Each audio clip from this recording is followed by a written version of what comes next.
How do we make the Yoga Sutras of Patanjali tangible and practical right now today? And what in the world do the three modalities of awakened doing have to do with it? And how does all of that bring more enthusiasm and less suffering into our lives? These are the questions that I will answer in this video.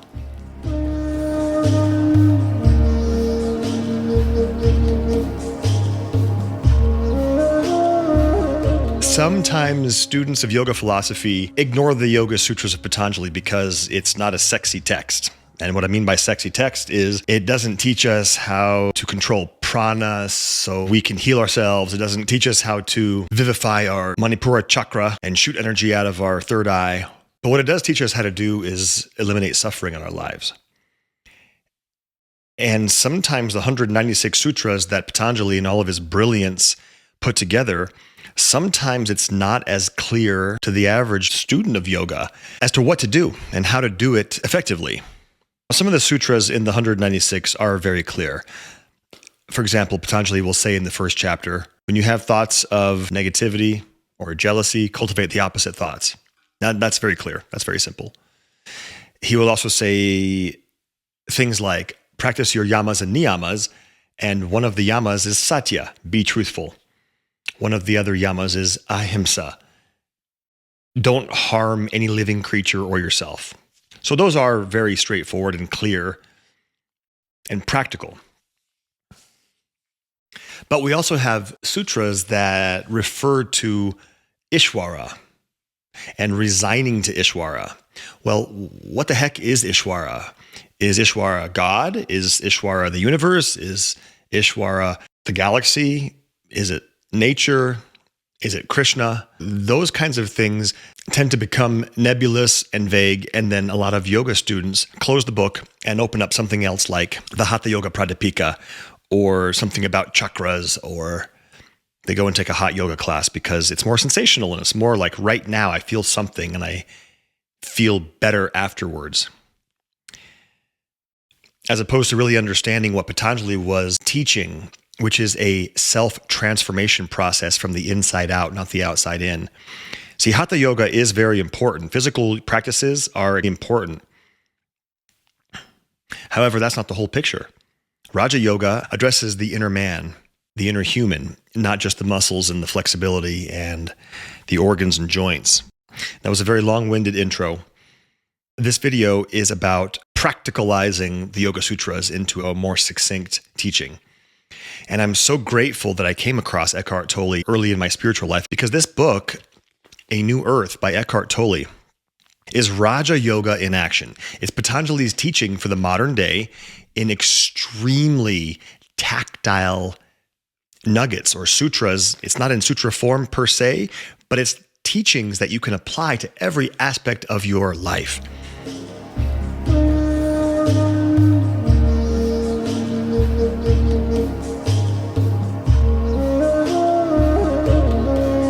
Did you know that in the Yoga Sutras of Patanjali, aside from an in-depth teaching on how the mind works and how to overcome painful thoughts, which he calls any thought that creates an emotional reaction is a painful thought, in addition to how the mind works, how to reach samadhi specifically, and how to conquer the thoughts, did you know that he offers 3 different paths towards fulfillment or enlightenment? The path that gets all the press is the 8-limbed path known as Ashtanga Yoga. Ashtanga means with 8 limbs, the eightfold path: yama, niyama, asana, pranayama, pratyahara, dharana, dhyana, and then samadhi.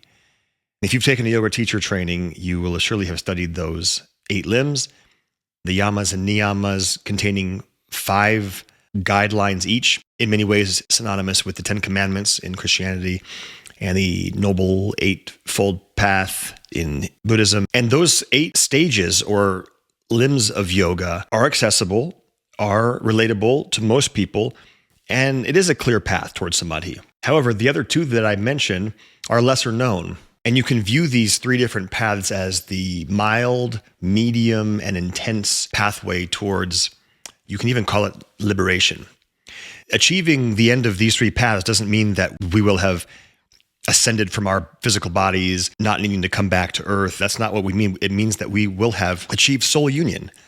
the first aspect of yoga, which is unifying our lower nature to our Atma. Jivatma is our individual spirit. Our lower nature is referred to as our personality, the ego, the lower self, the lower quaternary. Quaternary being the lower four aspects or koshas of our being: a physical body, pranic body, astral body, lower mental, which would be the Annamaya kosha, the Pranamaya kosha, and Manomaya kosha, lower quaternary. That's the first aspect of union, of yoga. The second aspect of what yoga refers to is once we have a conscious relationship with our soul, our Atma, Jivatma, our individual self, there's unification with the all self. Jivatma unionizes, unifies, combines, yokes itself to Param Atma, the all self. Can we call that Ishwara? Can we call that God? Can we call it the cosmic mind? Sure. Sure. Can we call it nature? That's yoga, unifying our lower self, my name, my body, my achievements in life, to my soul, my spirit, and then contacting through spirit, the all spirit, Paramatma. The three different level intensity paths that Patanjali lays out. The first mild intensity path is Ashtanga Yoga. The second intermediate intensity path is called Kriya Yoga. And Patanjali introduces that in the first sutra of the second chapter. It's interesting how he lays out the teaching of the Yoga Sutras. It's 4 chapters. In the middle of the second chapter is where he introduces Ashtanga Yoga. So we don't hear about the 8 limbs at all until midway through the second chapter. Okay, the mild path. The medium intensity path, Kriya Yoga, which means the yoga of action, the yoga of doing. He introduces that at the very beginning of the second chapter. And the second chapter is called Sadhana Pada, the chapter on practice. And that's why these 2 paths are laid out in the second chapter. And what does the medium intensity path prescribe? 3 things, not 8, like the mild intensity path. The mild intensity gives you more instruction, 8 things to do, some basic things. Don't lie, don't cheat, don't steal, work on your physical health, work on your breath, work on controlling your senses so you're not ruled by the external world. That's the mild path. Kriya Yoga, the medium path, gives you 3 things to do. So you need to be a more advanced level yogi to take 3 cues and get all the way to samadhi and learn how to reduce suffering for yourself and others in just 3 steps. So what are they? Tapas, creating heat through discipline, through your practice. Tapas is the actual doing of your willpower, the working out of what it is that you are working on to fulfill your dharma. Tapas. Svadhyaya, which is study of 2 things. Some books that you read on the Yoga Sutras, some teachers will say it's self-study and study of the self, and some will say it's study of sacred scriptures. I say it's both. You can't gain ultimate knowledge by one or the other. It's both. And the third is Ishvara Pranidhana. Funny enough, all 3 of these are contained in the 8-limbed path, but you get more instruction with the 8 limbs. In Kriya Yoga, you get these 3, and you need to take it upon yourself to learn how to apply those 3. Tapas, study, and resigning yourself to the great mind. How do you use those 3 things to guide your life towards freedom from suffering? That's the first sutra of the second chapter. Then the second sutra, Patanjali says, Kriya Yoga is practice for attenuating kleshas and bringing about samadhi. He says very specifically right there that Kriya Yoga is designed to reduce suffering. The kleshas are anything that causes pain, causes suffering. It's really brilliant the way he's systematized this. And then the third sutra in the second chapter, he discusses what the kleshas are. Lack of understanding of reality, so thinking things are real that are not real. Too much ego, too much I amness, and too many attractions and repulsions. We've discussed the preliminary path towards samadhi, Ashtanga Yoga, the intermediate path towards samadhi, which is Kriya Yoga, and I mentioned that there's an advanced path. And it's interesting how Patanjali lays these out. So recall that the Ashtanga path is brought up in the middle of the second chapter. And then the Kriya Yoga path is brought up at the beginning of the second chapter, which is the chapter on practice. The advanced path is introduced in Sutra number 12 of the first chapter, 12 of 51. The advanced path is given right out of the gate in the first chapter, which is called Samadhi Pada. Samadhi Pada, the first chapter, it clearly does have, since we just said that it has the advanced path towards achieving Samadhi there, it's not the chapter on the techniques to do practice. It's in the first chapter, which Patanjali uses to identify an overview of what the goal of yoga is, to identify the way the mind works, what types of thoughts does the mind habitually think, and more about human nature. What comes before the 12th sutra in the first chapter?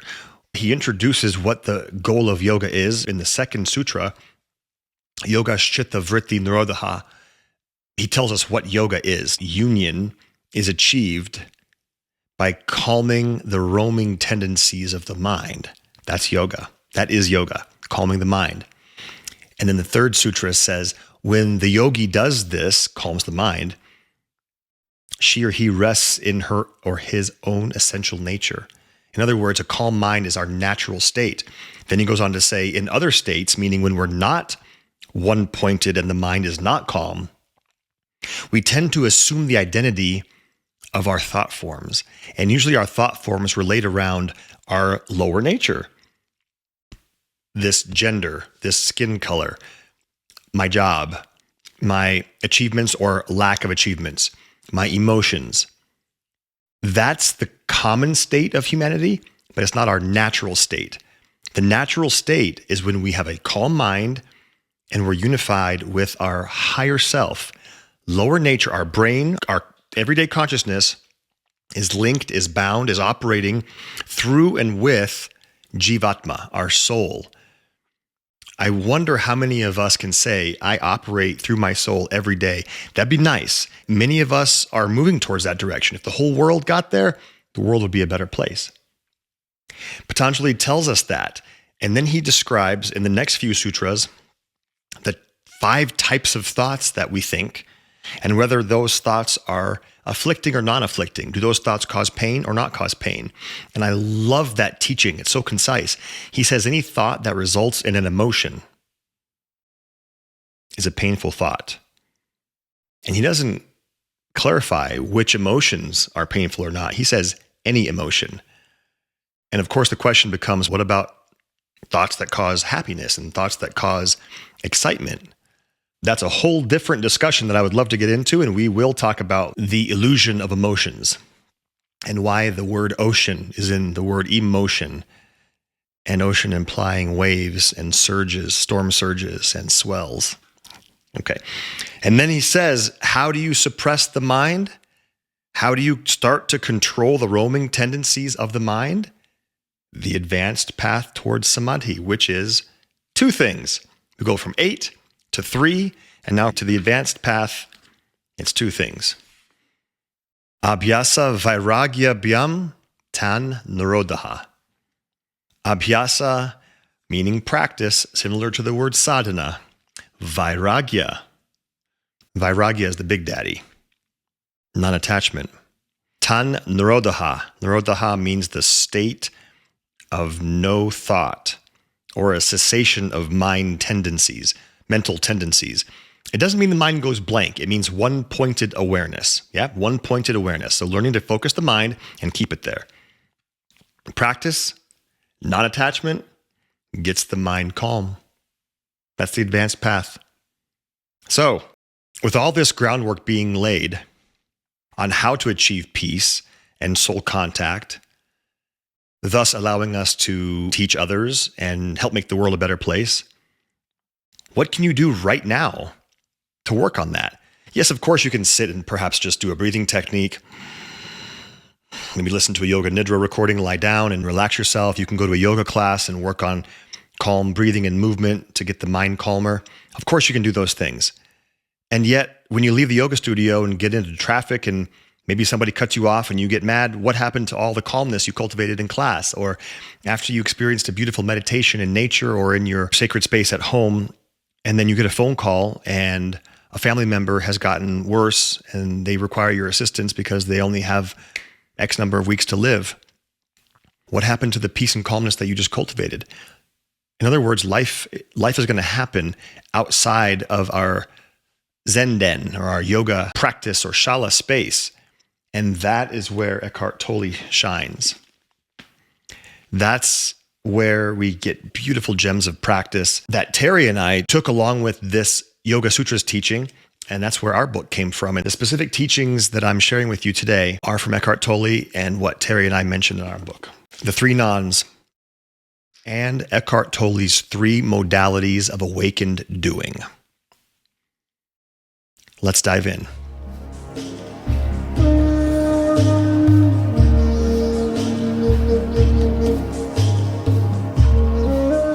A little bit more about the three nons. When Patanjali mentioned that any thought that causes an emotional reaction is a painful thought, the three nons can be our overlay, our decision-making overlay in all situations in life. When we decide how to act, how to operate, what to do, what to choose, what to say, which way to turn, the three nons should be at play. And in a moment, when we talk about the three modalities of awakened doing, one of the three modalities will be the method by which we act in any given situation. Non-reaction means that you're not reacting. You're evaluating with your clear and calm mind, and then you take action without letting your emotions filter your decision or control your decision. Non-judgment, when you judge, you close yourself off for further growth. When you judge, you imply that you understand the totality of the situation, which is impossible with two eyes, two ears, a mouth, a finite physical body, a limited scope of anything that's going on outside of your own brain. You have no idea what's happening in the minds of other people with societal situations, with anything, with current state of anything. We have no business playing judge, juror, and executioner. And when you can take a situation as it is and practice contentment, that does not mean that you have to be passive in life and a doormat and a martyr, sacrificing what you want and what you believe to be true. It means that in the given circumstances, if this is what's happening around you, you can choose to attempt to change the situation, remove yourself from it, or accept it as it is and move forward. The Sanskrit word for non-judgment, I use viveka, the power of clear seeing, or viveka shakti.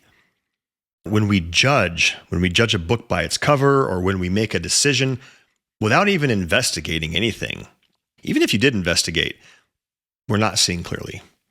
Leave yourself open to new possibilities.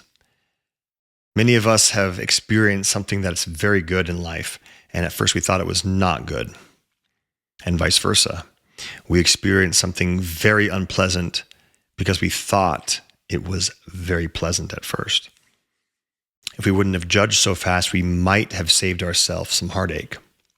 And then the reason why I call Vairagya the Big Daddy is because that is the most challenging practice. Vairagya, or non-attachment, it means that we can truly practice contentment if any situation doesn't work out the way we expected or the way we wanted. Any situation. And that can apply to taking a sip of water and having it be flavored water. If you think it's going to be clear, clean water that you're thirsty for, and it turns out to be Gatorade, you might say, oh gosh, and that's a reaction. You were attached to the idea that it was water, and it wasn't. Now, that's a very innocuous example. Another example that's less innocent is if you finish what you're doing now, watching this video, and it comes time to go to your next commitment, appointment, and you walk out to your car and your car is not there. And in its place are a few bolts and some broken glass, and your car's been stolen. What happens inside? There are feelings of fear, perhaps, feelings of confusion, feelings of what? What else? Uncertainty, anger, shame, maybe that you left your keys in the car, left valuables in the car, maybe. What if you didn't get affected by it? What if you were so calm that you saw it and then took action, called the police, made arrangements, canceled credit cards if your wallet was in the car, alerted your next commitment and explained you might be late, and then arranged alternate transportation? What if you did all that without having any emotional upheavals, which could cause higher blood pressure, stress, anxiety? And I know what you might be thinking. You might be thinking it's impossible to not have a reaction. For most people, it is. You're absolutely right. Do you believe it's possible to work on it, though? Do you believe it's inhumane or inhuman or robotic to not have an emotional reaction? I would ask you why. If you think that it's not normal or not, well, it isn't normal for sure, because most of us won't do that. If you believe Jesus was an enlightened person, or Mahatma Gandhi, or the Dalai Lama, or the Buddha when he was walking the earth, if you believe these individuals have reached samadhi, reached soul contact, and perhaps even achieved moksha, which means they've lived enough lifetimes to learn everything about life and they don't have to come back into incarnation, but they chose to help and to teach and to start new religions and create change, how would they react if their valuables were stolen or if their car was stolen? Would they have an emotional reaction?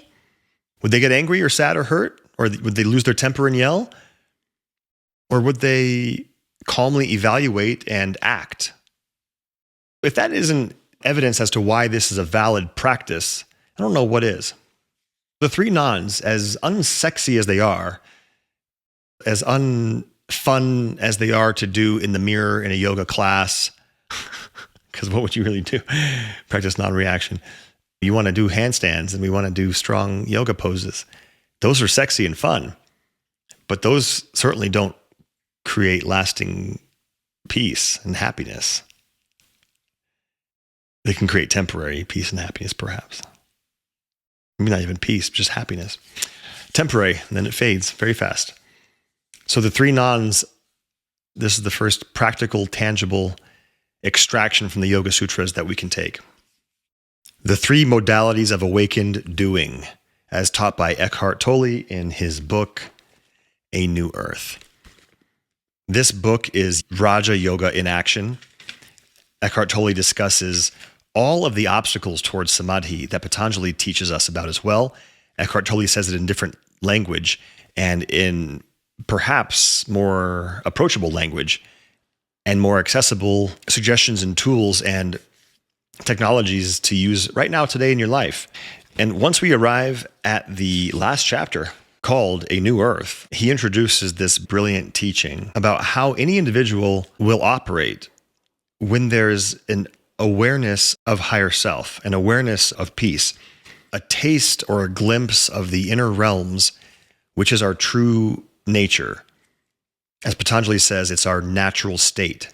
When we've tasted the calmness and the peace and the contentment and the wisdom and the clarity that is the soul's nature, when we operate in the physical world through our eyes and our brain and our senses and our bodies, we will be operating with what Eckhart Tolle says, one of the modalities of an awakened person, awakened doing. So what are these three modalities? The basic one, and they're in stages. Most of us who are watching this video most likely operate with the first modality, at least sometimes in our life.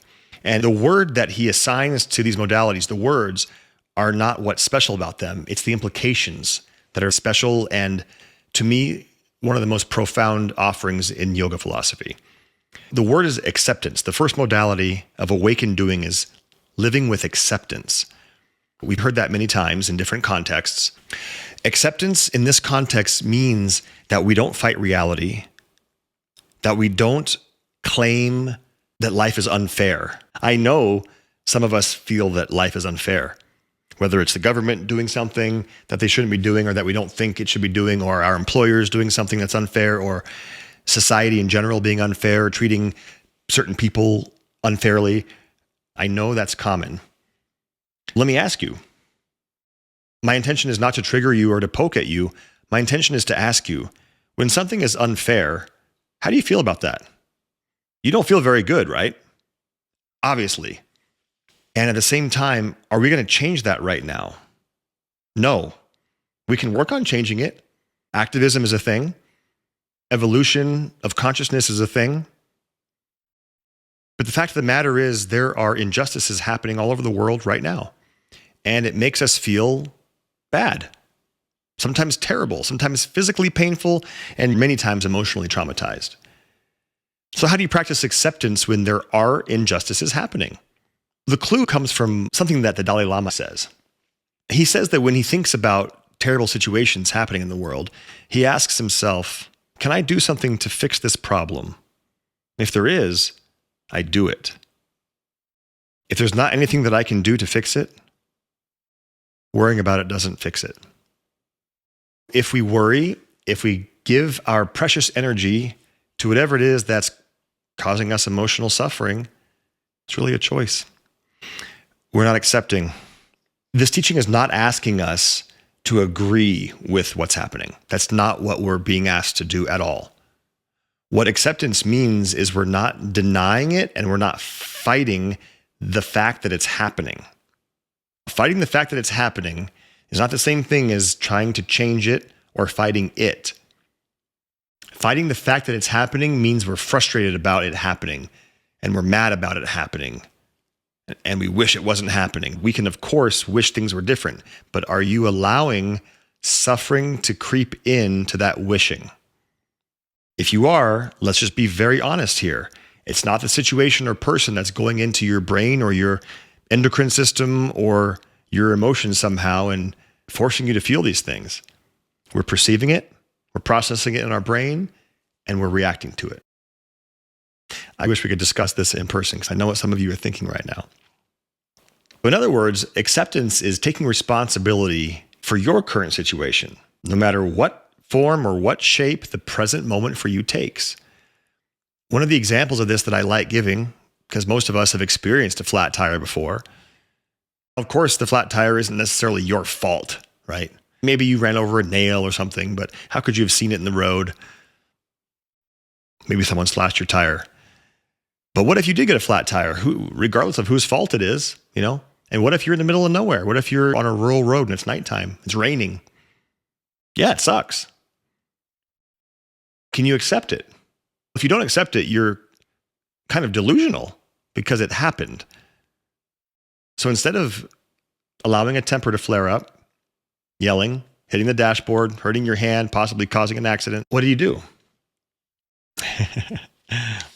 You first say, okay, this is happening. This is happening. What am I going to do? That's what we call making peace with the present moment. Taking a breath, perhaps, because the breath will help calm the mind. Either the breath will shape your thoughts or your thoughts will shape your breath. And it's easier to use the breath to shape the thoughts, so everything is calm. If you let your mind do the puppet mastering, your mind's going to make up all kinds of things. Gosh darn it, I can't believe this happened again. It's late. This is dangerous. I don't know. And then your breath is going to get all shallow, and then your heart rate's going to change. And then here you are reacting. Otherwise, be a yogi about it. Take some pranic ujjayi breaths. Is it safe to pull off the road here? Okay, pull off the road. Okay, do I have a flashlight? All right, do I have a spare tire? Do I have a phone? Do I know how to change a tire? Is it raining? Do I have a raincoat? No? Okay, we're going to get wet. Let's get ready. Let's do this. All right? Making peace with the present moment and then taking action. So it's not at all a passive state. Accepting the present moment is not a doormat state. It's not being walked all over at all. It's being a yogi about it. Calmly looking and seeing. It's not being robotic either. It's just not letting your emotions run the show. Don't you think you'd solve the problem faster and better if you're calm? Yeah, it's obvious, right? It's not a passive state, but one in which we consciously evaluate and then act. That doesn't seem very enlightening yet, does it? But believe it or not, that is light years beyond what most humanity does. Most people have a temper. All right, let's say we've got this pretty well handled. A lot of us that are watching this video, a lot of us who are taking teacher trainings, and a lot of us who are already practicing meditation and spiritual growth will have acceptance under our belt. Not 100%, but we will be able to practice it more times than not in most situations. What's the next modality of awakened doing? Joy. In this context, girls and boys, joy is not an emotion. I would suggest to understand the relationship that emotions have to our soul and the relationship that higher energy frequencies have with our soul. In order to understand that concept, if you have the Ancient Wisdom book that Terry Hunt and I co-wrote, read chapters 12 and 13. Chapter 12 is called Emotions, Friends or Foes, and chapter 13 is called How Emotions Affect Us. And we have a section in chapter 13 called Joy versus Happiness. And we talk about the fact that most emotions are relatively lower in frequency, even happiness, even excitement, because emotions can flip-flop. Their frequencies are not pure enough to not have an opposite. And we don't really have words for the higher frequency energies. But Terry and I like to call the higher frequency energies of our soul, we like to call them things like joy, unconditional love, bliss, pure compassion. Now, you could use the English language and call those things emotions, but we're making a very distinct differentiation between emotions and soul qualities or soul traits. Joy, which Eckhart Tolle is saying is the second modality of awakened doing, is a natural condition of your higher self, of your soul. Not your lower self, not your ego, not your emotions, not your brain, not your body, not your samskaras, your proclivities, your tendencies, your habits, your patterns. It's a trait of your soul, of your true self, joy. All right, so how is that the second modality of awakened doing? Eckhart Tolle tells us that we first have to realize that we typically misunderstand what joy is and how we experience joy. This is the key. To evolve yourself spiritually and to bring more peace and less suffering into your life, realize that we don't get joy from doing something that is what we think is joyful or fun or enjoyable.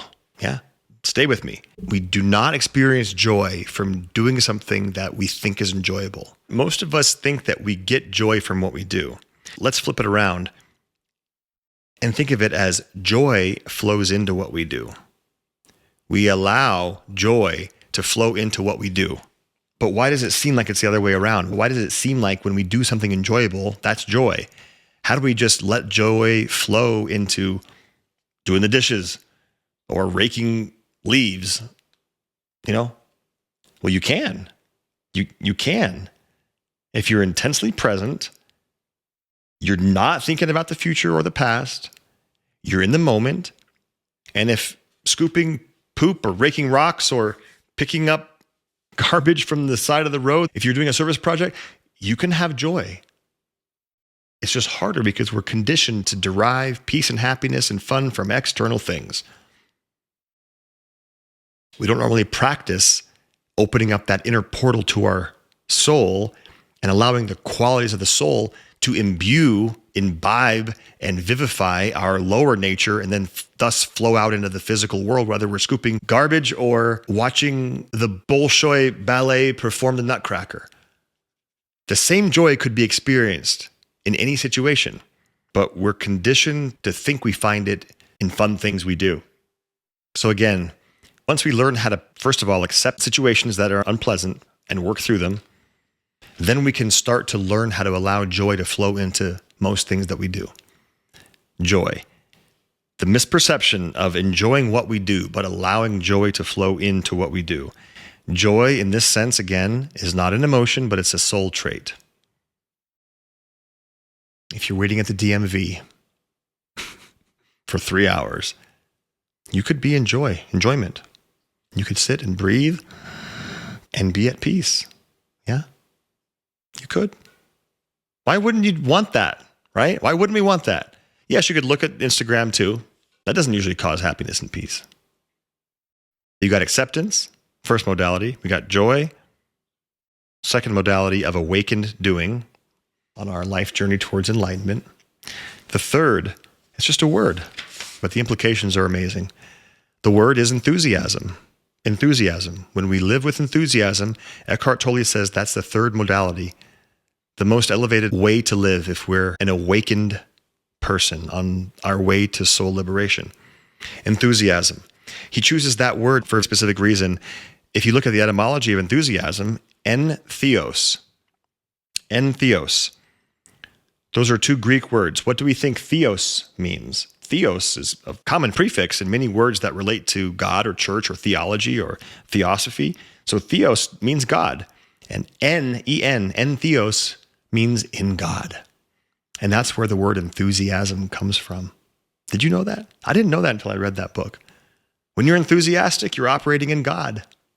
What? When we speak about God through the Yoga Sutras or through our book Ancient Wisdom or through Eckhart Tolle, it's not a man in the clouds. It's not the anthropomorphized deity. It's not that. I would offer that you define what you believe God is. It might be the Father, Holy Spirit, or the Son, or the religious view. It might be that. But if it's not that, define what is God to you. And how do you live in God? How do you do that? There's a specific way, Eckhart Tolle says. You can be enthusiastic, which in most contexts, being enthusiastic just means happy, go lucky, a little giddy, a little bit energetic, positive, bubbly, excitement, those kinds of things. But that's the layman's way to define enthusiasm. If we're talking about an elevated state of awakened doing in life, Eckhart Tolle teaches us that structural tension appears in your life when you live with purpose. When you live with purpose. The Sanskrit word for great purpose is dharma. Dharma. Dharma means other things as well. Duty, responsibility. Dharma relates to our individual purpose and the purpose of all life. And finding dharma is a beautiful thing. Finding dharma. And then living with dharma as the guide. If you live with dharma as your guide, there'll be many other miniature signposts that you can aim towards. We can call those sankalpas. A sankalpa is an achievable, quantifiable, measurable goal that we can set for ourselves and work towards every day, that once we achieve it, it's a significant step towards fulfilling our dharma in this life. Dharma could be your job, but it's usually not. Dharma is usually a way of living or intention. It could be being a parent. It could be serving others in a specific way, medically or emotionally, or it could be a craftsman or an artisan. It could be your way to serve the world if you're skilled with your hands, or if you're a mathematician or a scientist or a musician. And then your job and then your smaller sankalpas could be any tangible, measurable actions in life that allow you to fulfill your dharma. Eckhart Tolle says that structural tension appears. And what he means by that is you become almost propelled farther and faster towards dharma when you do live with purpose. When you know your purpose and when you live with purpose, the universe wants you to achieve it. The universe knows you're helping not only yourself, but every life form when you live your purpose. There's almost like a river current or a big wave that's at your back and pushing. Stars align, doors open. That's what he means by structural tension. When you add a sankalpa or a dharmic intention to your life, structural tension appears and the universe aligns for you. This entire book is based around the idea that we awaken to our life's purpose. To our life's purpose. Eckhart Tolle says when you live your dharma, your outer purpose then aligns with your inner purpose. And your inner purpose is the same as mine. And my inner purpose is the same as Eckhart Tolle's. And your inner purpose and my inner purpose and Eckhart Tolle's inner purpose is the same as everybody's inner purpose. It's simply to awaken to our soul's consciousness and to the all soul's consciousness, in other words, yoga. Our outer purpose is our dharma, which is different for everybody. It's our duty to find it and to walk it and live it. Once we do that, suffering begins to disintegrate. The way to disintegrate it and to vanquish it becomes our superpower. And then we can offer that to others as well. Non-reaction, non-judgment, non-attachment, viveka shakti, vairagya. And then the three modalities of awakened doing: acceptance, don't fight the present moment, accept it and then act consciously. Joy, allow joy to flow into what you do, don't derive it from external things. Be present, be soul aware, and you'll be joyful. And then add a sankalpa and dharmic intention to your life, and you will be in God.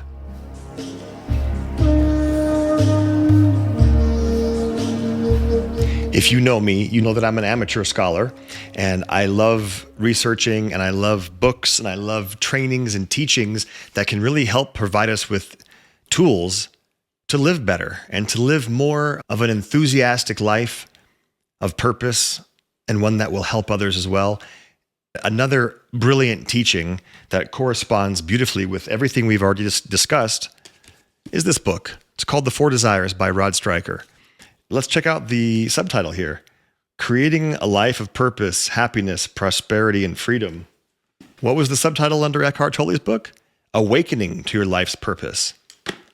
What's the subtitle under our book?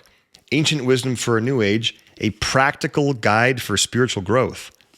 And then the Yoga Sutras of Patanjali, what is the whole purpose of this book?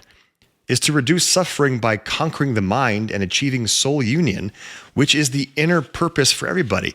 These texts are brilliant, and this one in particular has a specific prescription of actions to help us find purpose, find our life's purpose. And it's laid out in a course. This course is so profound that I've learned to teach it. I've taken myself through it multiple times, and I lead workshops on it. The Four Desires course, I incorporate that into my Clarity workshop. It's a brilliant series of sessions on literally defining your dharma and sankalpa and something called a vikalpa that prevents us. We all have some energies that sometimes prevent us from achieving greatness. Click the link below for more information on the Four Desires and the Clarity workshop, where we work on finding our life's purpose. Thanks for watching.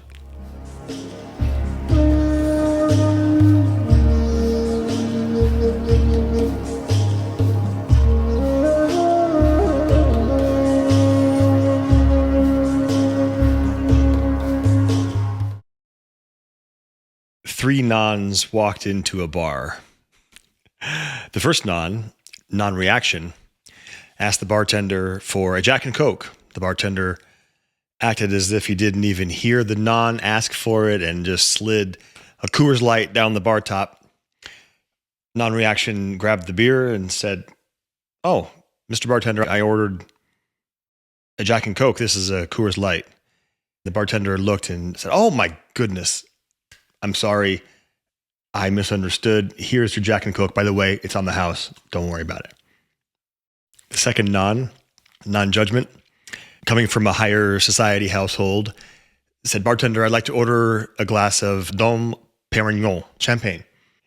Bartender looked at him and said, "Homie, you know where you are right now? We have Barefoot Bubbly. Here you go." Non-judgment said, Sure. Barefoot works. Thank you." The third non-attachment, "I'd like a Moscow Mule, please." Bartender said, "I'm so sorry, sir. We just took last call. I can give you a glass of water."